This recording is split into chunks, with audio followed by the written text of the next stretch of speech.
That was the and we went to Canada. You didn't want to, you didn't teach people to learn to do it. Now, it's only here, you go for that school, you can get it, it's in the business. Just go upstairs.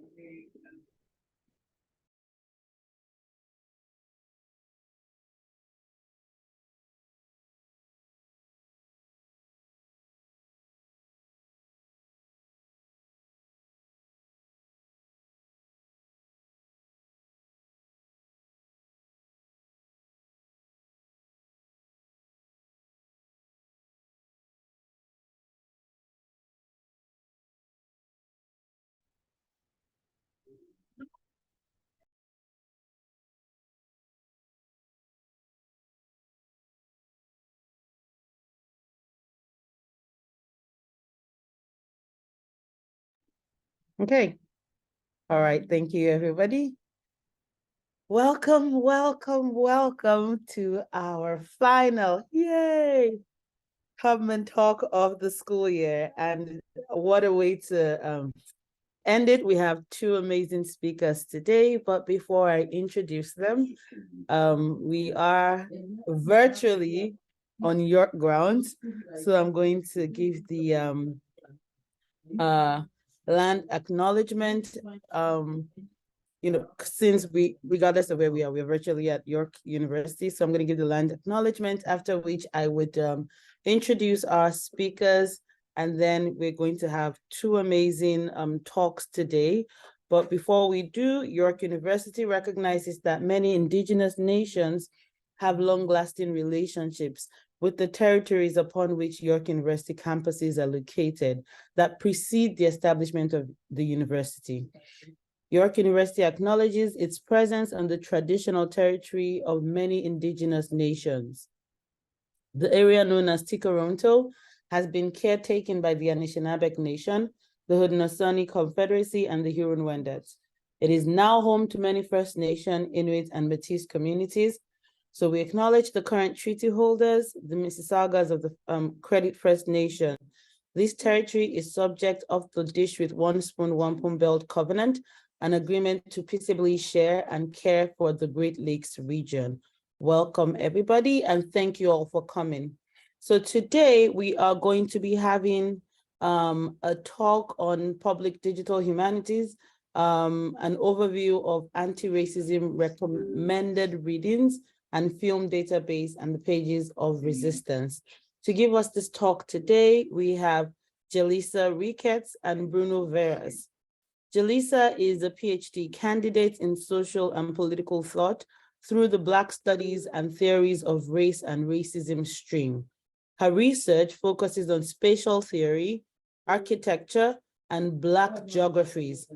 As an aspiring spatial theorist and scholar activist, she hopes to work with members of Black communities both within and outside of academia to create Black affirming spaces that foster inclusivity and opportunity. Bruno is a PhD candidate in the Department of History at York University. He is a digital historian and cultural producer whose work focuses on public scholarships, memory, global Africa, historical slavery, and art education. He has been involved in the development of different digital archives and websites. His work as a UNESCO contracted researcher in Africa-Brazilian history resulted in the creation of new museum and art exhibits.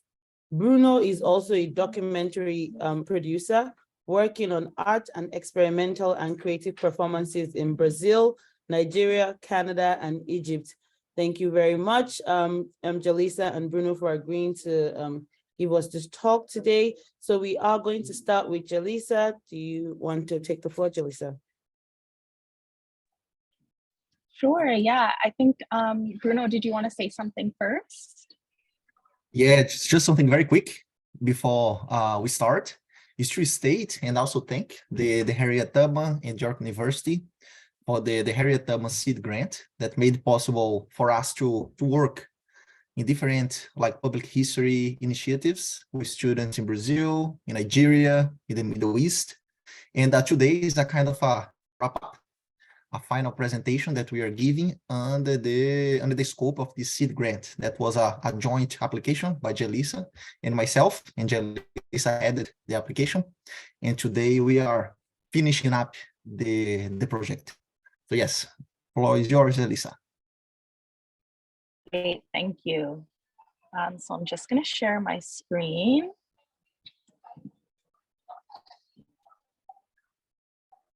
Can someone confirm? Just give a thumbs up if you can see. Awesome. Okay. So thank you everybody for being here. If you see me looking down, I'm just looking at my notes. And I'm going to be talking about the database that I created in my undergrad as part of the DARE Award. It was the Dean's Award for Research Excellence. Sorry if you can hear the people on the outside, they're being a little bit loud, so I'll just speak up. So the database provides an extensive, I didn't know that the slideshow did that, how cute. Okay, so the database provides an extensive archive of scholarly publications and fictional texts in Black and African studies. The goal was to make it accessible for the work of scholars, writers, and artists living in Canada or engaging with Black Canada, including scholars across the humanities, the social sciences, and in LA&PS. Resources listed in the database cover a range of disciplinary and interdisciplinary fields, such as history, sociology, social work, literary criticism, feminism, and queer theories, as well as Black Canadian studies and diaspora studies. It also lists the works of Black Canadian poets, novelists, and playwrights. So the project came out of LA&PS. So the former advisor, who is Dr. Andrea Davis, worked with me as my supervisor for the project. And it was out of a series of initiatives that were coming out of an advisory committee, who I'm now a part of, and Paul Lowry, who is here today, hi Paul, is now the advisor for.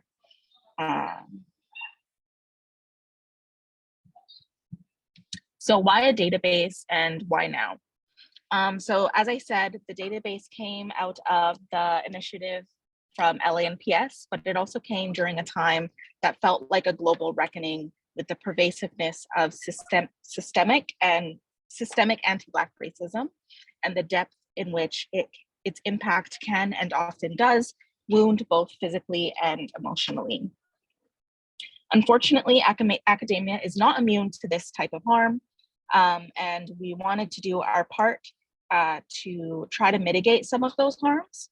As educators, we must believe that there is a power in knowledge mobilization, and that's really where, you know, the core of this project came from. There was a clear lack of some of these established voices and up-and-coming voices being included in spaces where they were very desperately needed. So we decided to create a digital archive space that was open and accessible to all, that connects people with the information that they need.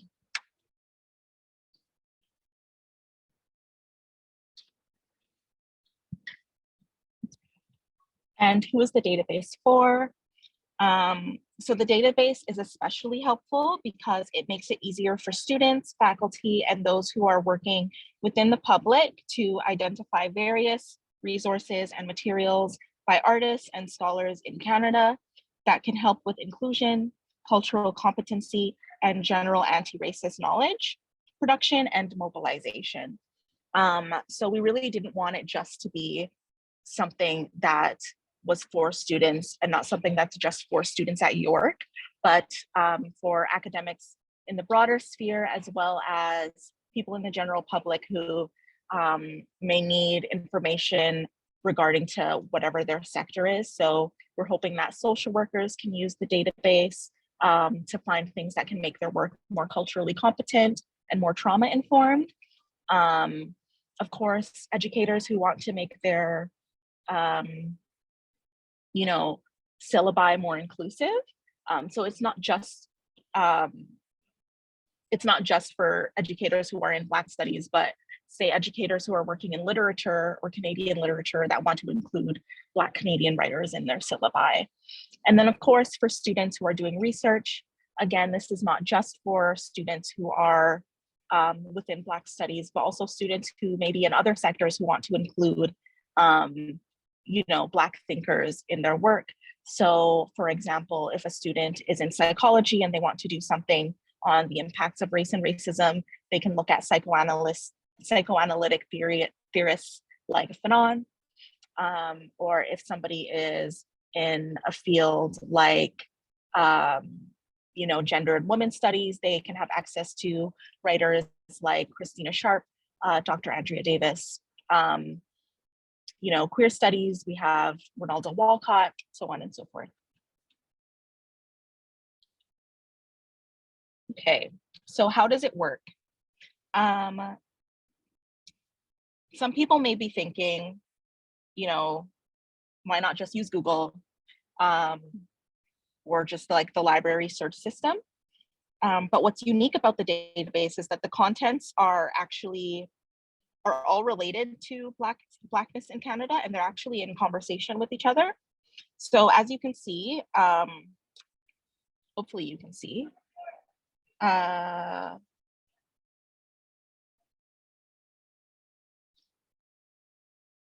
making sure.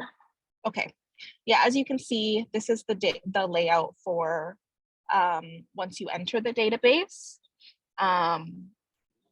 It's very similar to like a regular library search system.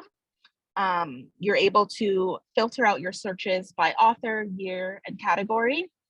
So the categories would be like film, poetry, humanities, etc. But if you're not sure who and what you want to search for, you can just enter a keyword and you're able to see all the relevant results.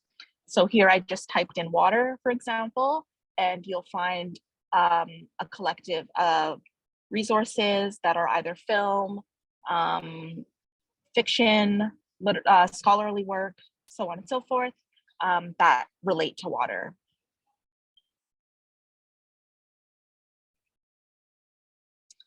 Oops. So once you click on your chosen results, you're able to see a description of the text, a link to where the text can be purchased if it is a book, a bio of the author, and a list of other publications by the same author. This is what I mean when I say the contents are in conversation with each other.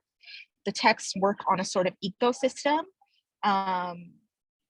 where they are connected by their various categories, and but it's not overwhelmingly broad, like if you were to use a search engine like Google, where you have to have like sort of specific, savvy, skillful search practices to be able to yield results that you're seeking that would be more helpful for you. So this is helpful in terms of accessibility because not everybody in the public has the training to know the necessary search practices that are needed in order to garner results and materials from a search engine like Google. So not only are the materials in the database localized, they are accessible and really simplified.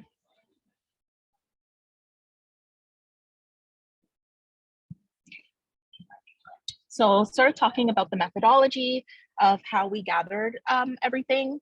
I do want to give a big shout out to Andre, who was the communications worker in the Dean's office, who really helped us not only with the aesthetic of the database, but also truly it was his idea to make it something that is searchable and sort of like a data ecosystem.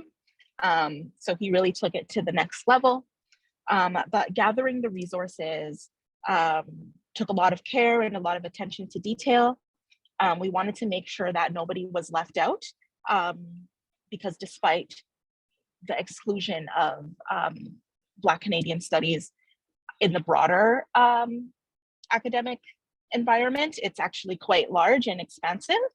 So we wanted to make that no stone was left unturned and that nobody was left out. The approach was actually very similar to the search tools that you see whenever using the database. That is, we divided the materials based on discipline and category, author, and year.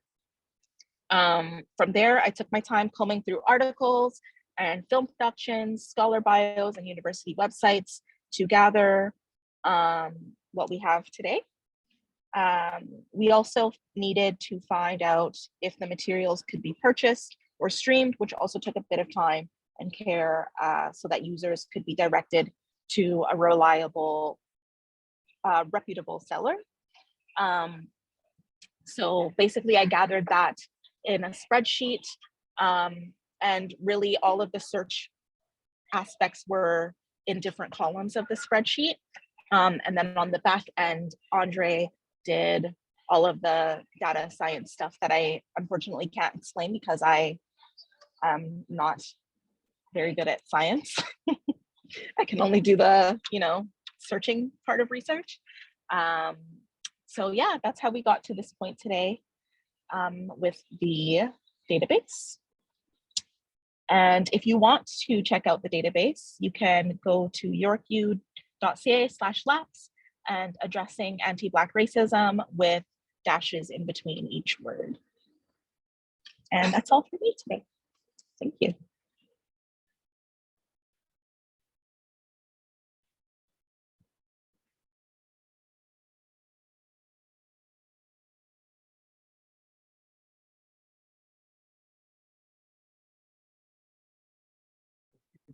Or we have questions We can, to the end.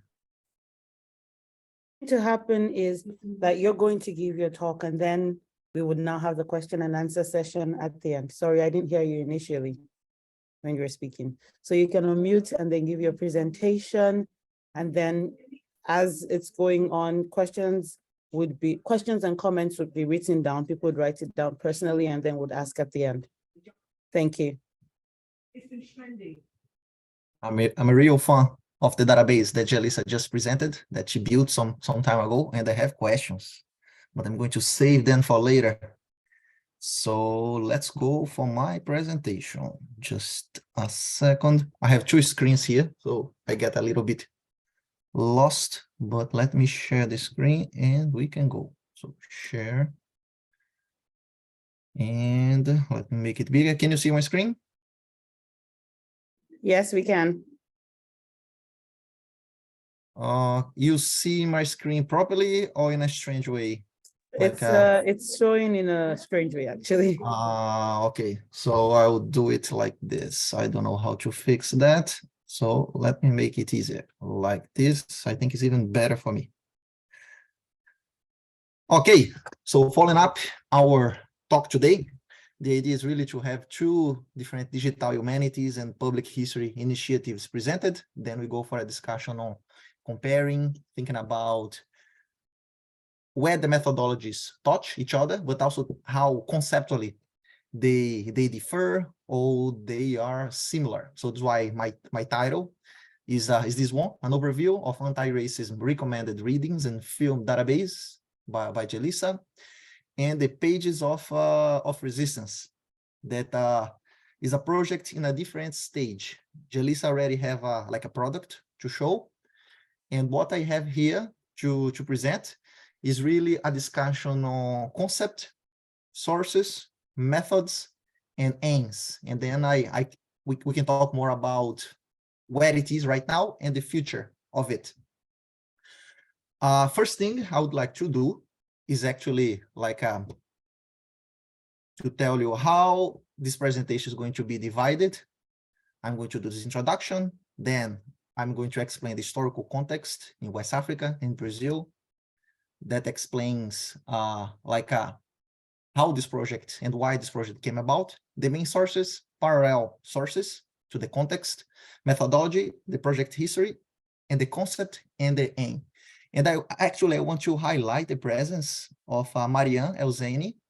She's here with us, and she's a really key person for this project. Without Marianne, this project would be impossible. So I just want to highlight that she's here. I'm very happy.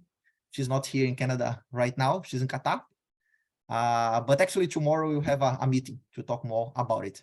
So yes, this project is about, or maybe the context is related to a rebellion, a Muslim African rebellion that happened in 1835 in Salvador, Bahia, northeastern Brazil.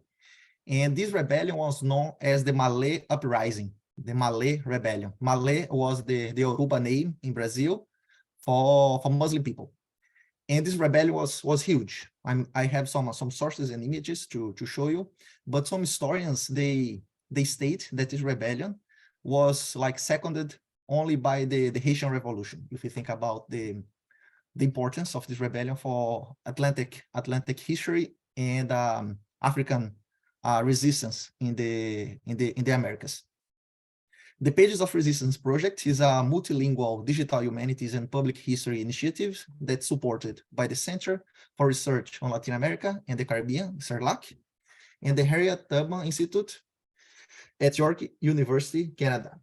And it's important to thank again the Harriet Tubman Seed Grant and Professor Gertrude Miranda, Rebecca, who are being really patient with our demands, our reports, and our requests. Professor Andrea Davis, thanks to the Anti-Black Racism Initiative Fund, we were also able to hire students and in Brazil, in Nigeria, and other parts of the world to work with us. We have this anti-colonial perspective in our project. That's not just about theory, but also about the material side. We make sure that most of the money we get here in Canada is to pay people in the Global South. So like the support from Professor Andrea Davis was really important for that, to ship dollars to Brazil, to Nigeria, to other parts of the world to have this work done. Because as you will see, my first language is Portuguese. I kind of speak English, but I don't speak Russian, Ukrainian, Turkish, Arabic, Hausa, Yoruba. So we really needed a big team for that. Also CERLAC and Professor Danielle Elliott, Camila Boniface, and Professor Gillian McGivray. Camila, she was amazing. She really helped us with all the reports and the back-end side of this project. At the time, Professor Annie Bunting, absolutely, she really helped throughout these 3 years that we have been slowly developing this project. And Professor Jennifer Bonnell from the Department of History. She's the head of the public certificate, the certificate on public history from the Department of History. And we had 2 students, Nina Borba and Renee Lefebvre, working with us 1.5 years ago, doing their placement with us in this project. And we are going to discuss also their work there. Also, Professor David Trotman, because thanks to him, we had Marianne Elzeni working with us as a DARE student 3 years ago, exactly with the manuscript we are going to show. So moving on after all these thanks, the context of this rebellion, of course, is the transatlantic slave trade, one of the biggest immigration phenomena on human history. You know the numbers, more than 12 million people were taken from Africa, different parts of Africa, to the Americas, from Chile to Canada. Here we have an ad in Halifax, Canada, for selling slaves. And the context in West Africa that explains the presence of so many Yoruba, Hausa, and Fulani people in Brazil is the different revolutions happening in late 18th century and especially early 19th century West Africa, the Dahomeyan wars, the creation of the Sokoto Caliphate, and the destruction of the Oyo Empire and the following Yoruba wars. The result of all these conflicts and empire building phenomena was slavery. And due to the fortress and the Europeans and also Brazilians and Americans in West Africa, many of these enslaved people from West Africa were shipped, in the case of the history we are explaining, to Bahia, to Brazil. And there was a huge population of Yoruba people in 19th century Salvador. They were known as Nago because of the language they would speak was called Nago.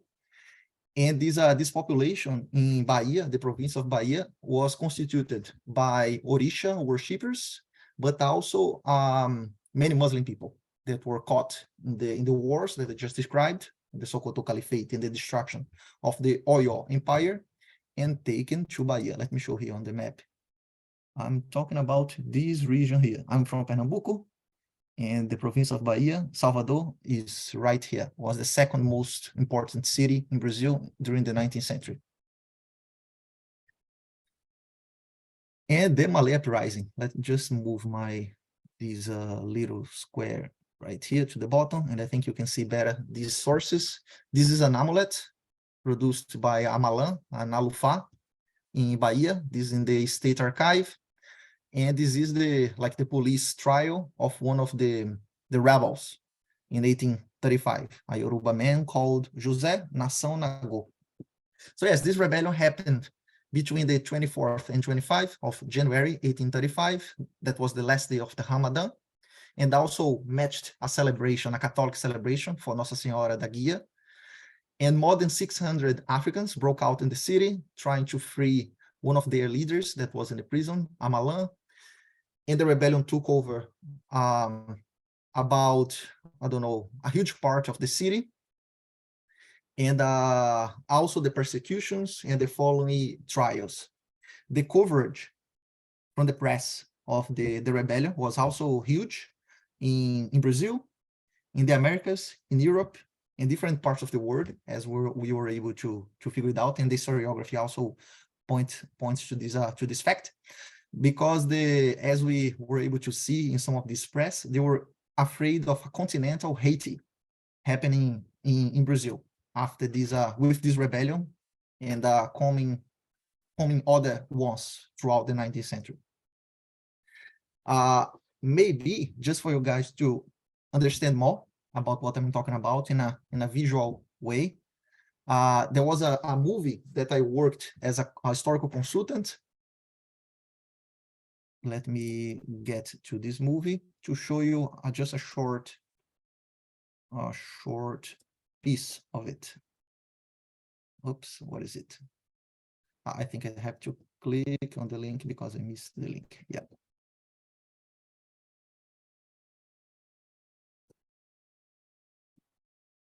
And I'm going to share the screen again with the audio. Rebecca just taught me how to do it. So let's see. Share sound. And this movie is about the rebellion that I'm talking about before I show you the manuscripts that makes this project, this creative project.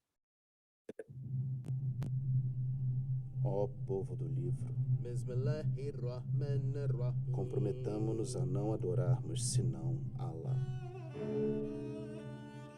Mãe, será que isso no seu rosto nunca vai sair? Essas marcas não foram feitas para sair, minha filha. Isso diz de onde eu venho. Lutamos para sobreviver nessa terra de branco desde o dia que desembarcamos. Esse aqui aguenta 16, 17 horas de trabalho duro. Nos esforçamos para manter as nossas tradições, apesar do chicote, dos açoites, do castigo, da pura maldade. A sua filha pode fechar com chave de ouro meu lote.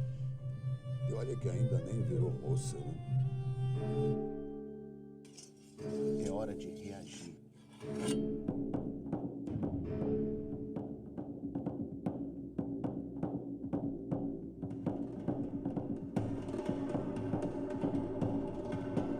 De Salvador até o fim do recôncavo, vamos libertar homens, mulheres, crianças, velhos, e depois o poder vai ser nosso.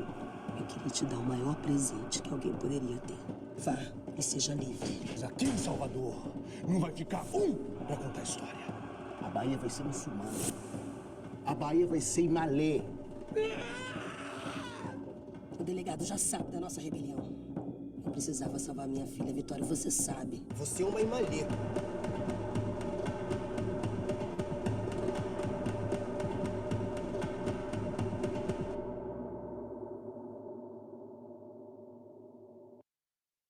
So yes, this was launched in the Black Film Festival in Toronto and Montreal, and you can find online if you want to watch it. First, just to give you a sense of the rebellion in a visual way. And now I'm going to show you the sources that made this project possible. Am I sharing the screen? No, but I'm going to share right now. Okay, share screen. So yes, I told you about the newspapers. Here we have some examples from Mexico, from German, from Hungary, in different languages, all about this rebellion. Also throughout Canada, we did a research. 2 years ago, I was a fellow in the Institute for the Study of Canadian Slavery with Professor Charmaine Nelson. And my proposal, my research, was exactly to search throughout the Canadian press about slave rebellions, particularly this one in Brazil, but also others. And we found things like this in the Canadian press, discussing slave rebellion in Brazil, really worried. Canada was a big partner of Brazilian trade, especially cod and other from Brazilian side, slave produced goods being shipped to Canada. So they were really worried about slave rebellions in Brazil because they profited from slavery in Brazil. Although in 1835 slavery was abolished in Canada, they were making money with slave produced goods in Brazil. So we were able to find some information in the Canadian press and build a database that's still in progress. And among the sources, these are parallel sources, the trials, the newspaper information. But what we are really paying attention to in this project are these three books written by the rebels, by men taking part of this rebellion. And these book length manuscripts from different sizes, like little books like this to something bigger. They were all written in Arabic and also Ajami.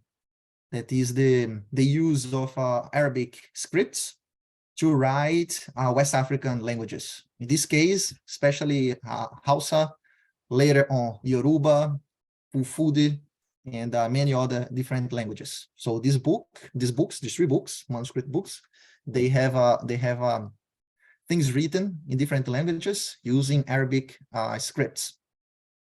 So back, I think 3 years ago, Marianne was working with Professor Tubman and myself under their grant to translate and to analyze these sources. And we decided to apply for, with Professor Andrea Davis, for the anti-Black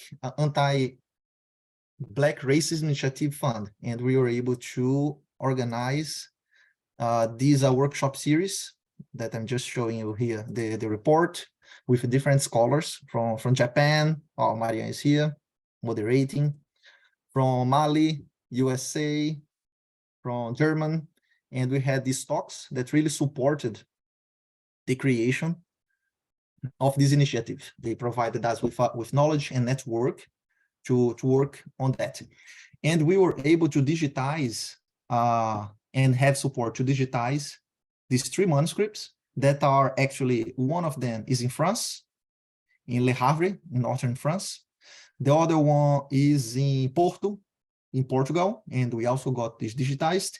And finally, this last one, that was the hardest one to get, is interesting, is in Brazil. And each of them has a particular story explaining how these books were spread around the world, and we're able to find and digitize these three books. And now we are sharing with scholars these materials, and it's also part of my PhD dissertation. So yes, work on the grant applications, collecting parallel sources, meeting with scholars from different parts of the world, acquisition of new materials in France, and the connections with the public history certificate that made also possible to have some students doing their internship with us. So yes, so the work back then was really done by Marianne Elzeni, translating, analyzing. We were always meeting with people from Nigeria over WhatsApp, discussing the materials we were found, and we decided to do an exhibition. then comes the concept of this project. One of the things that is not really well discussed in the historiography and also in the public knowledge about African diasporas is literacy. How many of the enslaved people were able to read and write and to teach writing and reading. In this case, we are talking about literacy from Africa to the Americas. So we know about manuscripts written in Jamaica, in Panama, in Brazil, in US, written in Arabic and Ajami.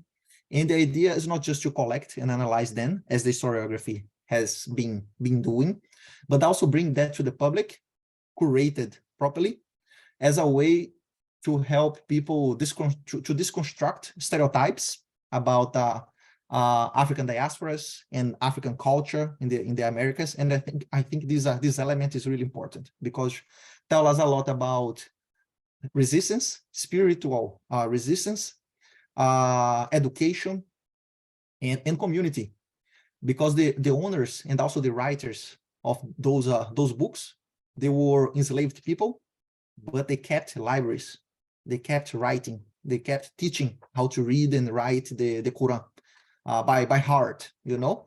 So I think is an important element to discuss in educational and also in a museum level.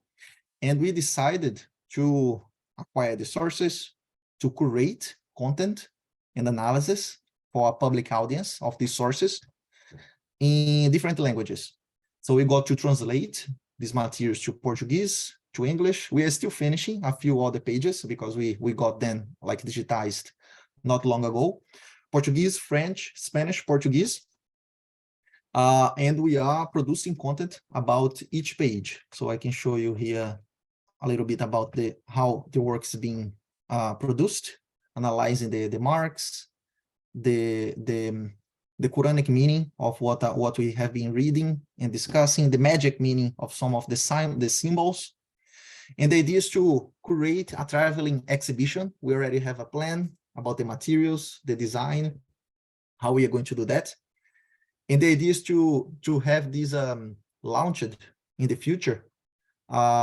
We are going for other applications to really produce the exhibition in Nigeria. We want to take this to Katsina or to Sokoto first to launch, and then we can take to other parts of the world because we have them translated to different languages. And one of them in the future is going to be Hausa also. Is like a very important language in West Africa. More than 60 million people speaks the language. And this is really about the history of northern, not just northern, but also Yoruba land in Nigeria. And this is where we are right now. We are producing this analysis and creating the content, moving for another application. I'm going to try some applications at UFT since I'm now working under contract as a sectional lecturer in the MA of Museum Studies at UFT. So I think hopefully we can get some support there to keep like hiring students in Nigeria, in Brazil, to work in the parallel sources, this main source, and create something concrete to be shipped to the partners in Nigeria and have a meaningful discussion on Africa, African diasporas, and literacy. So yes, this is an example of the analysis we are doing for the tags. Marianne, she's really been a hero in this process, as I said. And this is it. I think my time is up, is done, and we can have a discussion. Thank you.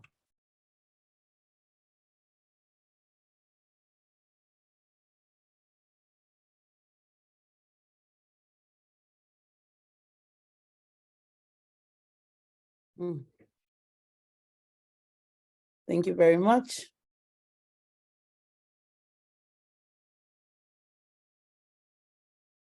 Are you trying to check something out or, okay. All right, thank you very much. So now we're gonna have a quick question and answer comment session. If you have any questions or comments for any of our speakers, can you please electronically raise your hand, and then I will call you, and then we could have like it will be like a roundtable discussion. So excuse me. Any questions or comments, please?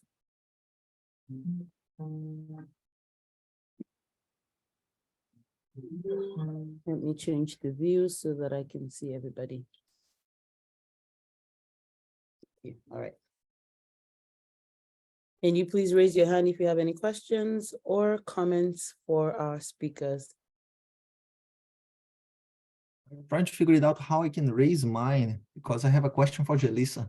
Yeah, I know. I'm gonna come to you. I'm gonna come to you in a bit. It's the reactions, but it let's start with the general. I also have a question for Bruno.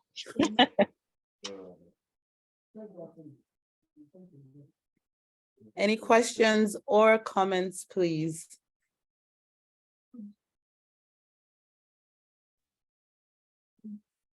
Thank you so much for being here, Debbie. Take care. Hello? I just sent it. Oh, okay. All right. Okay. Yeah. Okay.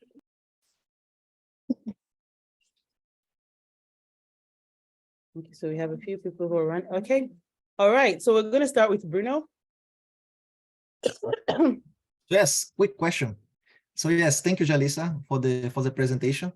First, a quick request, since I already finished my presentation and people can get more distracted right now, maybe you can paste in the chat the link to your database, and then people can bookmark and use that for their teaching, for their political endeavors, etc. I think it's a really useful material. And the question is, you explained very well the methodology and how this was collected, organized, but I would like to know more about how the idea came about, the concept, you know, from where did you like really get this idea, and how was the first steps on developing the concept for the project? Yeah, for sure. That's a really good question. So we saw like a lack and a real need for there to be, you know, Black scholarship and Black, you know, literary contributions included in syllabi and coursework, in students, you know, assignments, and then also just in the general atmosphere. Like I said before, this happened in 2020 / 2021, when there was like a really big racial reckoning happening in the world. So a lot of people were coming forward with their experiences, and that sort of made us think that, you know, this is something that people could really benefit from. And at first it was just going to be a list, which would have been difficult to navigate because people wouldn't really know what to look for or what things were about. So once we collaborated with Andre, he had the idea actually for it to be something that was searchable. So at first it was just a list, and at first it was just going to be a book list. But then it sort of, once we saw the need for something more expansive, and heard the benefit of it being something that's searchable, it really made the project expand a lot.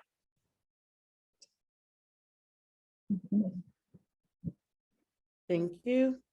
So we're gonna go over to you, Jellisa. What's your question? Yeah. Is there somewhere where people can keep up to date with the project that you have? Maybe there are. So I'm going to paste here a link to, let me see here, iJournal, UFT. So you can read more about this project here. Let me just get archives. But yes, these, let me paste here. So this issue from the iJournal is the journal from iSchool at UFT. And there is an article there written by myself and Renee Lefebvre. She's now in the MA program in history at York University. And she did her internship for the certificate in public history with us. and you can find more information there, links to the sources. If people are interested in looking at the materials, they can. So one thing that I'm always saying to my wife, my supervisor, everybody, is the priority now is really to finish my dissertation.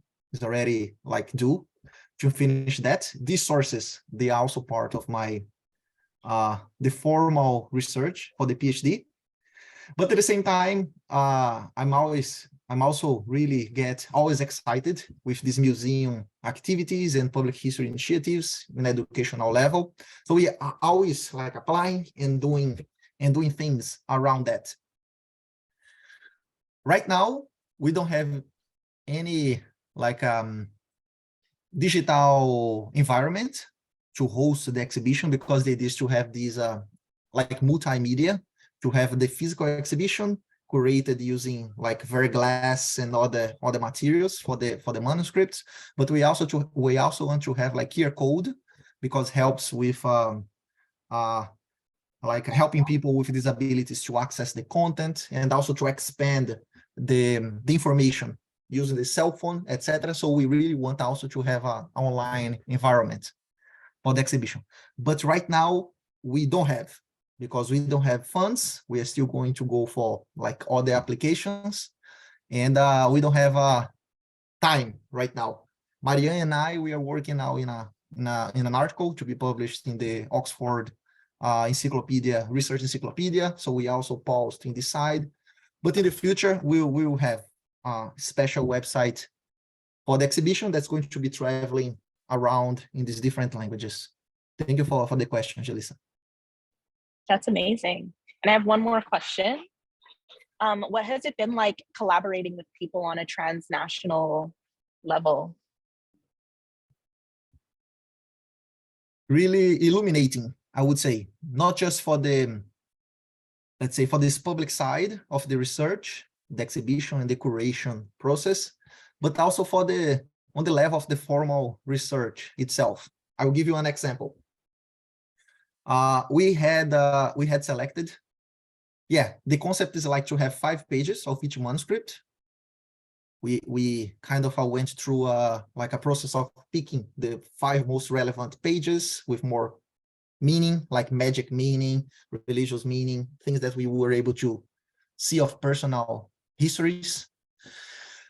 But when we got to ask for support in Nigeria, in other parts of the world, we realized that many holders of traditional knowledge in Nigeria, they were not really wanting to deal with some of the materials we were wanting to have translated and displayed in exhibition, because they have old magic meaning and tradition that's not really well seen today in Nigeria, in some religious circles, because religion changed from the 19th century to the 21st century. So we had to step back and rethink about the pages that we were wanting to exhibit, because we don't want just to exhibit these things here in Canada or in Brazil. We especially want to have that in Nigeria. So this first dialogue with holders of traditional knowledge in Nigeria was really interesting for myself to think about my own research, but also for the process of giving some steps back, rethinking the concept and also what was going to be exhibited, and rethink what we're doing, So it was really this contact, this touch with the community in Northern Nigeria that helped us to rethink through the ideas we first had in mind. Thank you. All right, thank you very much. Do we have any other questions or comments for our speakers before we round up for the day and for the year? Do we have any other questions or comments? All right. So first of, okay. All right, Kate, do you want to ask a question? I do want to ask a quick question for Jellisa. Okay. For your database, it's really interesting. Is it accessible to students, and is it a limited, is the information limited in the database, or it ports or filters through the York Library? Hi, Kay. Thank you for the question. So it is accessible to students. It's accessible to non-students too. It's for everybody, so it's publicly available. And it's not filtered through the library. It's just regularly updated as new work comes out. And it's only, I guess it's limited in the sense that it's only works that are focusing on Black Canada. Okay, thank you.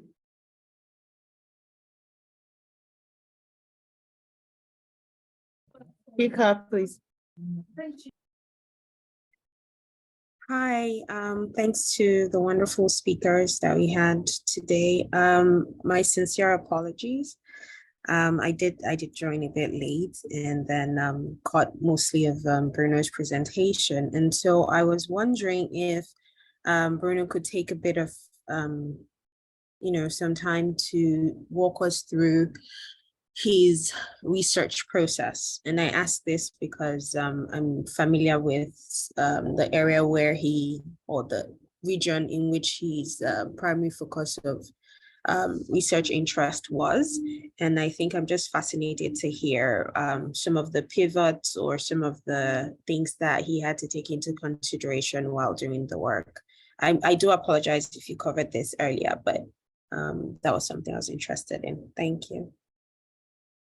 I haven't. Thank you for the question, Kika, because this gives me more space to discuss the project and the research. Thank you for the question. So yes, like a big part of this research was done during the pandemic, like really strange times. And this got us to be like more creative than we were really being.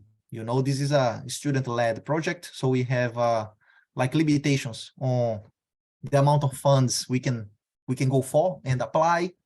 So we have to be creative. In this side, this demands lots of creativity, but also during the pandemic, we had to be even more, So one thing that we had to, and I think was really interesting, so it was not really, we had to do this way because of the pandemic. Actually, I think this was the most interesting and maybe the most efficient way to do that, was to engage with students in Nigeria, in northern Nigeria, and in the central belt, to ask around, students with training and knowledge of the language and the cultural context in the area, to show some of the pages we had to the Malans,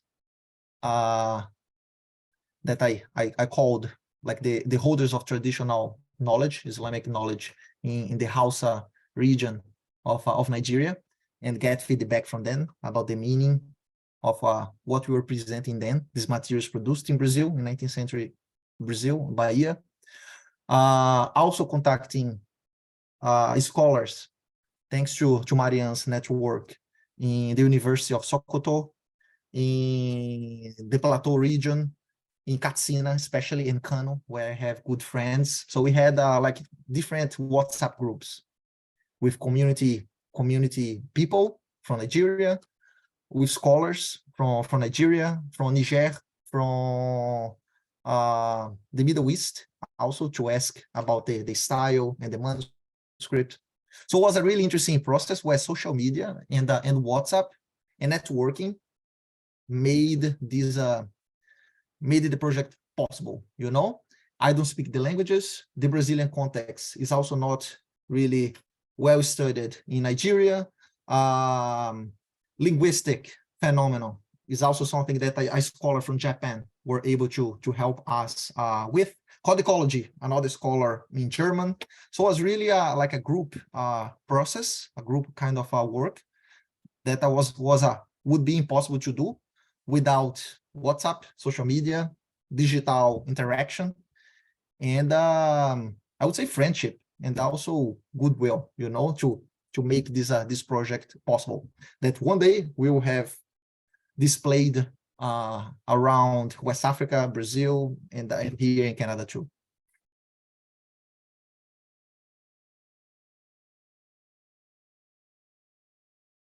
Thank you very much.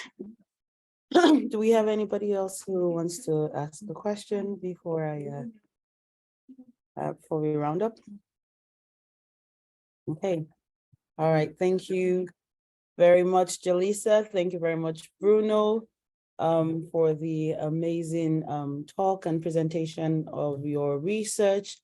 Okay, we do have Professor Mianda. I see your hand up. Nope, yes. I'll go after you. Okay, all right. So before we thank you so much everyone who showed up today. I know that everyone is busy with with rounding up the semester. I wanted to just make a quick announcement. We are working on, so for both of you as well, we are working on Tubman Institute journal. And so, excuse me, we would love for you to think of us when you're thinking of places to submit your peer-reviewed research. So yes, that's one. And that's an announcement for everyone as well. So thank you everyone for showing up. Thank you, Jellisa. Thank you, Bruno. And hopefully we would see you all back before I pass on to Professor Mianda. We'll see you all back next year. So we'll continue the talks again, hopefully by September. Thank you, everyone. All right, over to you. Yeah. Thank you, Jellisa and Bruno, for this wonderful presentation, very instructive. Thank you very much. I know Bruno for a long time, so yeah. Thank you, everyone. This was our last Tubman Talk of this year. And I would like to take this opportunity to thank all of you, and especially Professor Salewa, who has led us through all the Tubman Talk during this past year. So I'll see you when I come back from my sabbatical. Thank you, everyone. So wishing you a very productive summer, restful, even if you're still working. Thank you.